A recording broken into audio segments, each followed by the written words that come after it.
जरूरी सूचना है आप सभी स्टूडेंट्स के लिए। स्टडी फॉर सिविल सर्विसेज का Android app Google play store में आ चुका है, उसको प्लीज तुरंत इंस्टॉल कर लीजिए। और अगर आप स्टडी फॉर सिविल सर्विसेज के सिर्फ ऐप से कोई भी कोर्स, कोई भी पीडीएफ परचेस करते हैं तो उसमें अप्लाई कूपन, अगर आप ज्ञान सर जो है आप उसमें अप्लाई करते हैं, ये कूपन कोड है, तो उसमें 20% फीस तुरंत माफ हो जाएगी। मतलब 20% डिस्काउंट तुरंत उसमें लग जाएगा। ज्ञान सर लिखना है, नॉर्मली ज्ञान सर स्मॉल लेटर में है सब कुछ, कोई स्पेस नहीं, कोई कॉलम नहीं, सिर्फ ज्ञान सर, GYANSIR। इस तरह से अगर कूपन कोड लगाते हैं आप ऐप में बाई करने से पहले, जो अप्लाई कूपन वाले में आता है, तो 20% का डिस्काउंट तुरंत मिलेगा। वीडियो देखिए। नमस्कार दोस्तों, आप सभी का स्वागत है स्टडी फॉर एग्जाम्स में। दोस्तों, यह state PCS current affair series का 7वां वीडियो है। इसमें हम लोग पहले डिटेल करंट अफेयर को कवर करते हैं, साथ में इस रिलेटेड कुछ एमसीक्यू जो आपकी परीक्षा के लिए उपयोगी है, उसी फॉर्मेट में हम लोग कुछ प्रश्नों की प्रैक्टिस भी करते हैं। तो आइए हम लोग शुरू करते हैं। पहला टॉपिक, आज का जो पहला टॉपिक है, राष्ट्रीय क्षय रोग उन्मूलन कार्यक्रम की प्रमुख सलाहकार डॉक्टर सौम्या स्वामीनाथन बनी है। डॉक्टर स्वामीनाथन को जो है राष्ट्रीय तपेदिक उन्मूलन कार्यक्रम के लिए केंद्रीय स्वास्थ्य एवं परिवार कल्याण मंत्रालय में प्रधान सलाहकार जो है नियुक्त किया गया है। इससे पहले जो है डॉक्टर सौम्या स्वामीनाथन जो है ये विश्व स्वास्थ्य संगठन की जो है मुख्य वैज्ञानिक भी रह चुकी हैं। इस प्रकार जो है राष्ट्रीय क्षय रोग उन्मूलन कार्यक्रम की जो प्रमुख सलाहकार बनी है वो डॉक्टर सौम्या स्वामीनाथन बनी है। हम लोग थोड़ा टीबी के बारे में जान लेते हैं। टीबी जो है ये माइकोबैक्टीरियम ट्यूबरक्लोसिस नामक जो है जीवाणु से होता है। तो टीबी जो है एक जीवाणु जनित रोग होता है और यह विशेष रूप से जो है फेफड़ा को प्रभावित करता है। कई बार सीधे परीक्षा में पूछा है कि टीबी किसको प्रभावित करता है, किस अंग को, या आपका फेफड़ा को प्रभावित करता है। इस रोग पर नियंत्रण के लिए भारत सरकार ने जो है वर्ष 1962 से राष्ट्रीय क्षय नियंत्रण कार्यक्रम जो है लागू किया है। वर्ष 1962 से जो कार्यक्रम शुरू किया गया है, लेकिन अभी भी जो है टीबी समाप्त नहीं हुआ भारत से।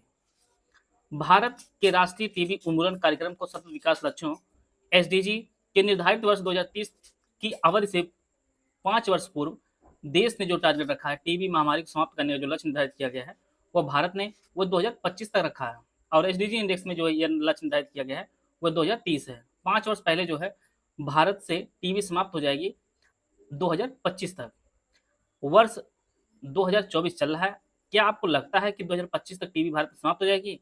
क्योंकि कुछ आंकड़े अभी आए थे पीआईबी में, जहां पे बताया गया टीबी की मात्रा जो है वो भारत में बढ़ रही है। तो आपको क्या लगता है 2025 में समाप्त हो जाएगी? और प्रत्येक वर्ष जो है विश्व क्षय रोग दिवस 24 मार्च को जो है मनाया जाता है। यह डे भी आप नोट कर लीजिएगा, विश्व क्षय रोग दिवस 24 मार्च को मनाया जाता है। भारत में जो टारगेट रखा है 2025 तक रखा है। इसके लिए राष्ट्रीय क्षय रोग नियंत्रण कार्यक्रम जो शुरू किया गया था वो 1962 में शुरू किया गया था। फेफड़े को यह प्रभावित करता है और जीवाणु जनित आपका रोग है। अगला जो टॉपिक है, भारत थाईलैंड संयुक्त सैन्य अभ्यास मैत्री 2024। यह जो है 2024 में इसका 13वां संस्करण आयोजित किया गया है और इसके लिए जो है भारतीय सेना की टुकड़ी यह थाईलैंड गई है। तो अर्थात यह जो अभ्यास है अभ्यास मैत्री 2024, इसका जो आयोजन है यह थाईलैंड में इसका आयोजन किया गया है 1 से 24 जुलाई 2024 तक। और यह थाईलैंड के टाक प्रांत है, वहां पर इसका आयोजन किया गया है। पिछला जो अभ्यास आयोजित किया गया था वह सितंबर 2019 में आयोजित किया गया था। मेघालय के उमरोई में इसका आयोजन किया गया था। तो अभ्यास मैत्री 2024 का आयोजन थाईलैंड में किया गया था और यह इसका 13वां संस्करण है। अगला जो टॉपिक है, malaria vaccine R21 matrix M का इस्तेमाल शुरू करने वाला पहला देश आइवरी कोस्ट बना है। Ivory Coast Serum Institute of India और ऑक्सफोर्ड यूनिवर्सिटी की ओर से विकसित मलेरिया की वैक्सीन जो इन्होंने तैयार की है, जिसका नाम R21 मैट्रिक्स M रखा गया है, इसके इस्तेमाल को शुरू करने वाला जो पहला देश बना है यह आपका आइवरी कोस्ट बना है। नेक्स्ट टॉपिक, नोबेल पुरस्कार विजेता रिगोबेर्ता मेंचुटुम को गांधी मंडेला पुरस्कार दिया गया है। 18 जुलाई 2024 को नेल्सन मंडेला अंतर्राष्ट्रीय दिवस पर ग्वाटेमाला की मानवाधिकार कार्यकर्ता, नारीवादी और नोबेल पुरस्कार विजेता रिगोबेर्ता मेंचुतुम जो ग्वाटेमाला की हैं, इन्हें जो है गांधी मंडेला अवार्ड 2020 से जो है सम्मानित किया गया है। और रिगोबेर्ता को जो है नोबेल प्राइज दिया गया था वर्ष 1992 में और 2024 में जो है इन्हें गांधी मंडेला अवार्ड 2020 जो है वह प्रदान किया गया है। गांधी मंडेला के बारे में थोड़ा हम लोग जान लेते हैं। यह पुरस्कार सामुदायिक सेवा और सामाजिक विकास सहित गांधी और नेल्सन मंडेला के मूल्यों को बढ़ावा देने के लिए दिया जाता है। और यह जो पुरस्कार है, यह शांति और सद्भाव को बढ़ावा देने के लिए दिया जाता है। पिछली बार यह अवार्ड वर्ष 2019 में जो दिया गया था, यह तिब्बत के दलाई लामा को जो है दिया गया था। गांधी मंडेला पुरस्कार 2019 और 2020 वाला जो 2024 में दिया गया है, यह ग्वाटेमाला की रिगोबेटा को दिया गया है। कर्नाटक के मांड्या और यादगिरी जिलों में लिथियम संसाधनों की खोज हुई है। परमाणु ऊर्जा विभाग की एक इकाई परमाणु खनिज अन्वेषण और अनुसंधान निदेशालय ने कर्नाटक के मांड्या और यादगिरी जिलों में लिथियम संसाधनों की पहचान की है। और यह टोटल जो संसाधन का अनुमान लगाया गया है, यह 1600 टन लिथियम का अनुमान लगाया गया है। मांड्या और यादगिरी जिले जो कर्नाटक में स्थित है, यहाँ पर लिथियम संसाधन की जो है खोज हुई है। लिथियम जो हमारे आवर्त सारणी है, इसमें जो है तीसरा तत्व है और इसका जो प्रतीक है या लाई जो इसका प्रतीक है, और यह सबसे हल्की धातु है, यह इसकी विशेषता है।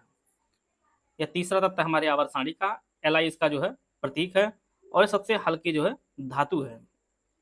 अगला जो टॉपिक है, दिल्ली में 33वां मैंगो फेस्टिवल आयोजित किया गया था। 5 से 7 जुलाई 2024 तक दिल्ली पर्यटन विभाग द्वारा 33वां मैंगो फेस्टिवल जो है आयोजित किया गया था।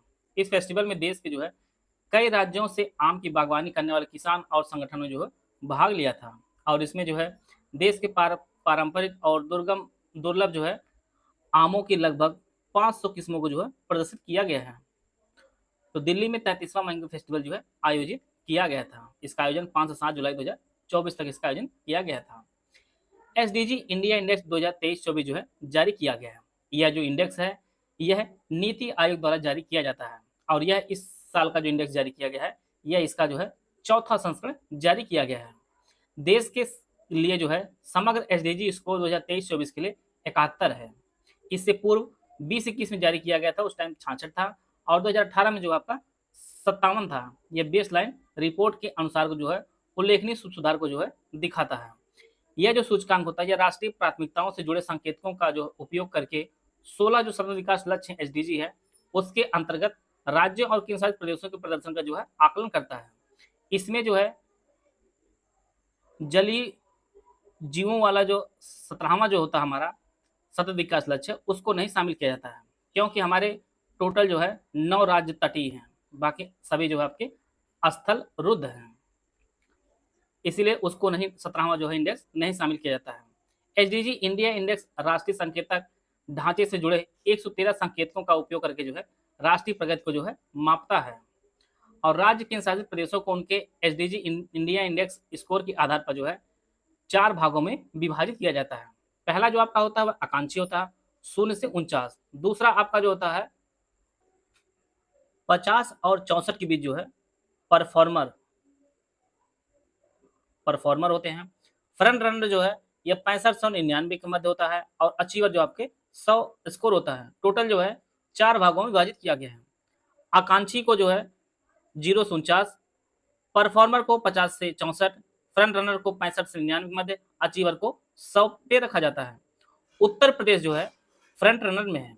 अपना उत्तर प्रदेश जो है इसका स्कोर 67 है और इसे जो है फ्रंट रनर में रखा गया है। बेहतरीन प्रदर्शन करने वाले राज्यों में उत्तराखंड और केरल का जो स्कोर है वह 79 है और यह सभी राज्यों में जो है सर्वश्रेष्ठ है। तो यह दोनों राज्य जो आपके शीर्ष पर हैं, उत्तराखंड और केरल दोनों ही राज्य जो है शीर्ष प्रदर्शन करने वाले राज्य बनकर उभरे हैं। दूसरे स्थान पर 78 स्कोर के साथ तमिलनाडु है, 77 स्कोर के साथ गोवा आपका तीसरे स्थान पर है। सूचकांक में सबसे खराब प्रदर्शन करने वाले राज्य में आपका बिहार का स्थान है, जिसका जो स्कोर है वह 57 है। झारखंड का 62 है और नागालैंड का आपका 63 है। ये सबसे खराब प्रदर्शन करने वाले राज्य हैं। केंद्र शासित प्रदेशों में चंडीगढ़, जम्मू कश्मीर, पुडुचेरी, अंडमान और निकोबार द्वीप समूह और दिल्ली जो है शीर्ष 5 प्रदर्शन करने वाले राज्य थे और उत्तर प्रदेश का जो है स्कोर वह 67 है और यह फ्रंट रनर में है। परीक्षा में कभी कभी सीधे पूछता है कि उत्तर प्रदेश को किस कैटेगरी में रखा गया है, तो आपका फ्रंट रनर को रखा गया है उत्तर प्रदेश को। अगला टॉपिक आपका है 97वें आसियान विदेश मंत्रियों की बैठक की मेजबानी लाओस में हुई है। 21 से 27 जुलाई 2024 तक दक्षिण पूर्व एशियाई देशों के संगठन आसियान के 97 विदेश मंत्रियों की बैठक जो है लाओस की राजधानी वियनतियाने में जो है आयोजित की गई है। बात कर लेते हैं हम लोग आसियान के बारे में। आसियान की स्थापना 8 अगस्त 1967 को हुई थी। थाईलैंड की राजधानी बैंकॉक में इसकी स्थापना हुई थी। वर्तमान में इसके जो है 10 सदस्य देश हैं, जिनमें आपका Brunei, Cambodia, Indonesia, Laos, Malaysia, Myanmar, Philippines, Singapore, Thailand और वियतनाम। इसमें जो है भारत इसका सदस्य नहीं है। टोटल 10 सदस्य देश हैं। इसका जो मुख्यालय है इंडोनेशिया की राजधानी जकार्ता में इसका मुख्यालय है। कई बार परीक्षा में पूछा भी गया है। तो आसियान विदेश मंत्रियों की जो बैठक की मेजबानी है, ये लाओस में इसकी मेजबानी हुई है। उत्तराखंड में लोक पर्व हरेला मनाया गया है। हरेला देवभूमि उत्तराखंड का लोक पर्व है, जिसे कर्क संक्रांत के दिन जो है मनाया जाता है। इस पर्व के साथ ही जो है सावन 2024 की शुरुआत हो जाती है और इस दिन लोग जो है भगवान शिव और माता पार्वती की जो है पूजा करते हैं। तो उत्तराखंड में जो है लोक पर्व हरेला मनाया गया है। अजीत डोभाल ने चौथी बिम्स्टेक सुरक्षा प्रमुख बैठक में जो है भारत का नेतृत्व किया है। चौथी बिम्स्टेक और बिम्स्टेक जो है यह बहुक्षेत्रीय तकनीकी और आर्थिक सहयोग के लिए बंगाल की खाड़ी की पहल है। सुरक्षा प्रमुखों की जो बैठक आयोजित की गई है, यह 27 जुलाई 2024 को जो इसकी बैठक आयोजित की गई है। म्यांमार की राजधानी नेपिडॉ में इसकी जो है बैठक आयोजित की गई है। इसमें जो भारत का प्रतिनिधित्व है वो राष्ट्रीय सुरक्षा सलाहकार NSA अजीत डोभाल जी ने इसका नेतृत्व किया है। बिम्स्टेक की स्थापना वर्ष 1997 में हुई थी। बंगाल खाड़ी के तटीय राज्यों के बीच सहयोग को बढ़ावा देने के लिए यह एक क्षेत्रीय समूह के रूप में इसकी स्थापना की गई थी। वर्तमान में इसके टोटल 7 सदस्य देश हैं। इसमें भारत, बांग्लादेश, श्रीलंका, भूटान, नेपाल, थाईलैंड और म्यांमार, ये सभी जो है बिम्स्टेक के सदस्य हैं। बिम्स्टेक का मुख्यालय ढाका, बांग्लादेश में है। इसकी जो चौथी बैठक आयोजित की गई थी, यह म्यांमार के नेपिडिया में इसकी चौथी बैठक आयोजित की गई थी। यूपीपीएससी आरओ प्री 2023 के जो एग्जाम होने वाला है, उसके लिए हमारा कंप्लीट बैच शुरू किया गया है। यह जो बैच हमारा है, ये दोनों भाषाओं में आपको उपलब्ध होगा।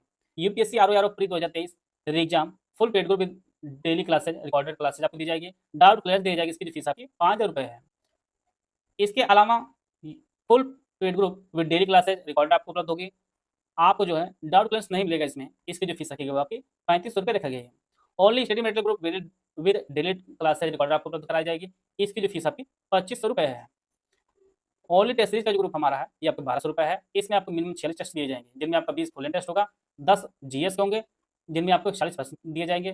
साथ में 10 आपके हिंदी के होंगे, जिनमें हर टेस्ट में आपको 60 प्रश्न दिए जाएंगे। 16 टेस्ट आपको सेक्शनल दिए जाएंगे, जिनमें 10 GS होंगे, 6 आपके सामान्य हिंदी के होंगे, 10 आपके रीजनिंग के टेस्ट होंगे और सभी टेस्ट में जो है 50 प्रश्न होंगे।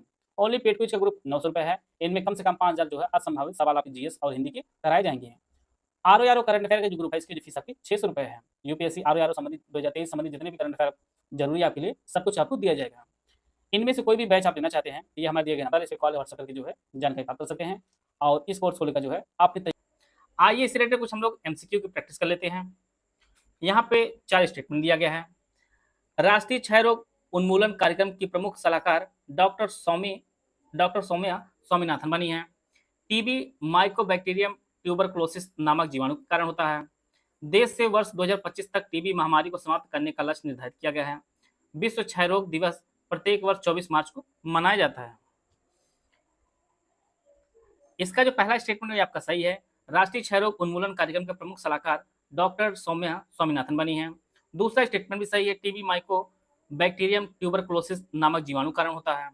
तीसरा स्टेटमेंट यह भी आपका सही है कि देश से वर्ष 2025 तक जो है टीबी महामारी को समाप्त करने का लक्ष्य जो है निर्धारित किया गया है। चौथा स्टेटमेंट गलत है, क्योंकि विश्व क्षय रोग जो है वह प्रत्येक वर्ष 22 मार्च को नहीं मनाया जाता है, बल्कि 24 मार्च को मनाया जाता है। तो केवल पहला, दूसरा और तीसरा सही है। बी ऑप्शन इसका सही है। आते हैं अगला प्रश्न लोग। अभ्यास मैत्री के संदर्भ में यहाँ पे 2 स्टेटमेंट है। यह भारत और थाईलैंड के मध्य आयोजित किया जाता है। 2024 में इसका 17वां संस्करण मेघालय के उमरोई में आयोजित किया गया था। सही स्टेटमेंट की पहचान करनी है। केवल एक, केवल दो, दोनों, ना तो एक ना ही दो। अभ्यास मैत्री जो आयोजित किया जाता है यह भारत और थाईलैंड के मध्य जो है आयोजित किया जाता है। दूसरा स्टेटमेंट गलत है, क्योंकि दूसरा स्टेटमेंट इसलिए गलत है क्योंकि 2024 में अभ्यास मैत्री जो आयोजित किया गया था, यह थाईलैंड में आयोजित किया गया था। थाईलैंड में आयोजित किया गया था और यह इसका 13वां संस्करण आयोजित किया गया था। मेघालय के उमरोई में जो आयोजित किया गया था वह 2019 में आयोजित किया गया था। 2024 वाला संस्करण यह थाईलैंड में आयोजित किया गया था। तो पहला स्टेटमेंट इसका सही है। यहाँ पर भी 3 स्टेटमेंट है। Malaria vaccine R21 matrix M का इस्तेमाल शुरू करने वाला पहला देश जो बना है ये आइवरी कोस्ट बना है। रिगोबेर्ता तुमको गांधी मंडेला अवार्ड 2020 से सम्मानित किया गया है। दिल्ली में 33वां मैंगो फेस्टिवल आयोजित किया गया है। सही स्टेटमेंट की पहचान करनी है। पहला जो स्टेटमेंट वो आपका सही है। Malaria vaccine R21 matrix M का जो इस्तेमाल शुरू करने वाला पहला देश बना है ये आपका आइवरी कोस्ट बना है। दूसरा स्टेटमेंट भी सही है। रिगोबेर्ता मेंचू तुमको गांधी मंडेला अवार्ड 2020 से सम्मानित किया गया है। और तीसरा स्टेटमेंट भी सही है। दिल्ली में 33वां मैंगो फेस्टिवल आयोजित किया गया है। तो तीनों स्टेटमेंट इसके सही है। डी ऑप्शन इसका सही है। आते हैं अगला प्रश्न लोग। एसडीजी इंडिया इंडेक्स 2023-24 संदर्भ में 4 स्टेटमेंट है। इस इंडेक्स को नीति आयोग ने जारी किया है। शीर्ष प्रदर्शन करने वाले राज्यों में केरल और उत्तराखंड शामिल हैं। एसडीजी इंडिया इंडेक्स राष्ट्रीय संकेतक ढांचे से जुड़े 113 संकेतकों का उपयोग करके राष्ट्रीय प्रगति को जो है मापता है। राज्य केंद्र शासित प्रदेशों को उनके एसडीजी इंडिया इंडेक्स स्कोर के आधार पर 5 भागों में विभाजित किया गया है। सही स्टेटमेंट की पहचान करनी है। ऑप्शन आप लोग पढ़ लीजिए। पहला जो स्टेटमेंट है इस इंडेक्स को नीति आयोग ने जारी किया है, यह बात सही है। एसडीजी इंडिया इंडेक्स को जो है नीति आयोग जारी करता है। शीर्ष प्रदर्शन करने वाले राज्यों में जो है केरल और उत्तराखंड जो है शामिल हैं और इन दोनों का जो स्कोर है वो 79 है और यह जो है इसमें शीर्ष पर है। एसडीजी इंडिया इंडेक्स राष्ट्रीय संकेतक ढांचे से जुड़े 113 संकेतकों का उपयोग करके राष्ट्रीय प्रगति को मापता है। यह भी स्टेटमेंट आपका सही है। चौथा जो स्टेटमेंट वो आपका गलत है क्योंकि इसे जो है 4 भागों में जो है विभाजित किया गया है। एसडीजी इंडेक्स के आधार पर जो है राज्य एवं केंद्र शासित प्रदेशों को टोटल 4 भागों में विभाजित किया गया है। आकांक्षी, परफॉर्मर, फ्रंट रनर और अचीवर। तो इसमें जो है पहला, दूसरा, तीसरा आपका सही होगा जो बी ऑप्शन में दिया गया है। चौथा जो स्टेटमेंट आपका गलत है। यहाँ पर भी 3 स्टेटमेंट है। 97वें आसियान विदेश मंत्रियों की बैठक की मेजबानी लाओस ने की थी। हाल ही में उत्तराखंड में लोक पर्व हरेला मनाया गया है। चौथी बिम्स्टेक सुरक्षा प्रमुखों की बैठक म्यांमार की राजधानी नेपिडिया में आयोजित की गई थी। सही स्टेटमेंट की पहचान करनी है। केवल 1 और 2, केवल 2 और 3, केवल 1 और 3 या 1, 2, 3। पहला स्टेटमेंट ये आपका सही। 97वां आसियान विदेश मंत्रियों की बैठक की गई थी, यह लाओस में इसकी बैठक हुई थी। दूसरा स्टेटमेंट भी सही है। लोक पर्व हरेला जो मनाया गया है यह आपको उत्तराखंड मनाया गया है। और चौथी बिम्स्टेक सुरक्षा प्रमुखों की जो बैठक आयोजित की गई थी यह म्यांमार की राजधानी नेपिडिया में आयोजित की गई थी। तो तीनों ही स्टेटमेंट इसके सही है। आशा है आप सभी को बहुत कुछ जानने को मिला होगा। मिलते हैं नेक्स्ट वीडियो में, तब तक जय हिंद, जय भारत।